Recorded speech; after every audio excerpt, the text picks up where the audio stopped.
Hey, North Harbor, time for our midweek devotional. We're going to look at the end of Acts chapter 5. Not going to spend a ton of time in this passage because it's very much like what we saw in Acts chapter 3 and 4. And that is that the disciples are healing people. They're becoming very popular, and the authorities have a real problem with that. The temple authorities come out to arrest them.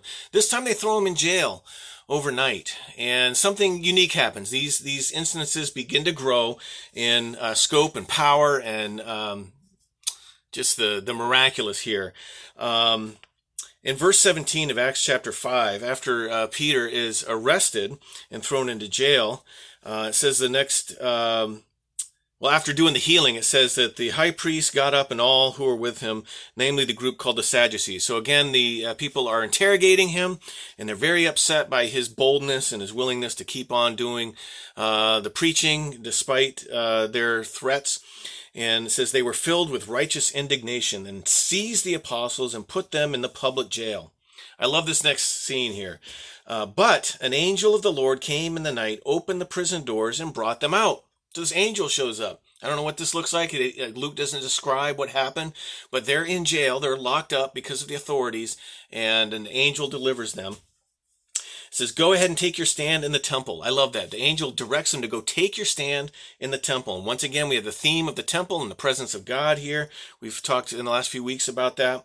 It says, speak all the words of this life to the people. And when they heard this, they went out early in the morning and began to teach. So the next morning they go right out. The angel opens the door and they go right out. So I love this because it draws on something that we see in the Old Testament. And I thought of Daniel, in the lion's den, where you have Daniel living in exile, living among pagans. He's an Israelite that is in exile.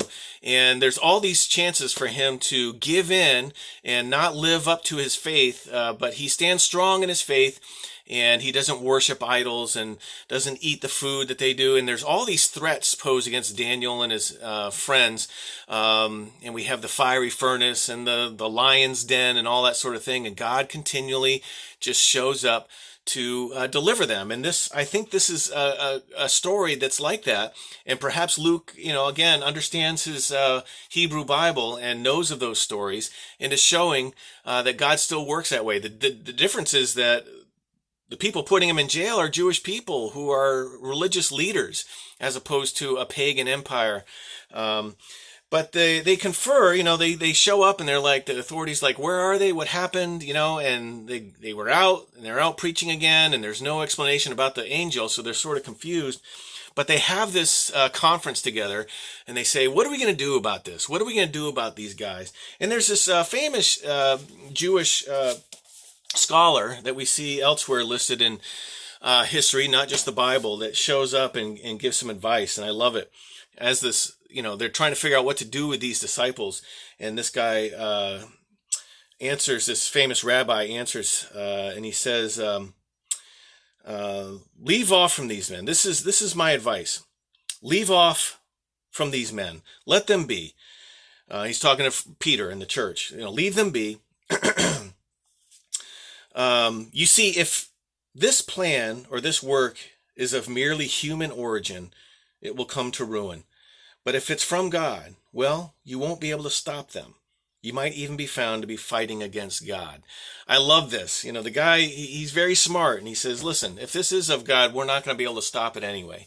And basically he has sort of a let's wait and see sort of attitude. Let's wait and see.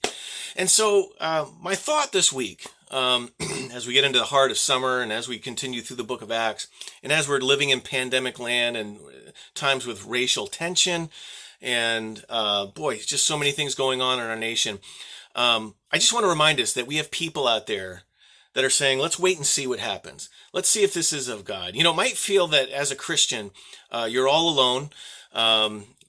Maybe you're alone with the church community. Maybe that's the only people you feel like you're with. But I think that here we see that out in society, out in the world, we have people that are just saying, let's wait and see what happens. Let's see what happens. People are watching. People are watching to see how we respond. People are waiting to see how will we demonstrate our love. People are waiting to see if this is about God. Let's see let's wait and see what happens. So I just want to encourage you to live out your faith boldly. For them, it's preaching. It's just sharing the news that Jesus is alive and well, and that I have committed my life to them, to him. And it can be as simple as that. I do these things that you may not understand because I'm a Christian. I give generously because I'm a Christian. I pray for people because I'm a Christian. I talk about Jesus because I'm a Christian. People are waiting to see. There are people out there looking to see signs of God in the community. And so let's be that. Let's be that together. Let's be bold like Peter and the apostles were, and trust God during these trials, that God will deliver us. God will open the doors and let us out. God will get us out of bondage. And let's be that sign to a community that is so desperate to see what God is up to. God bless.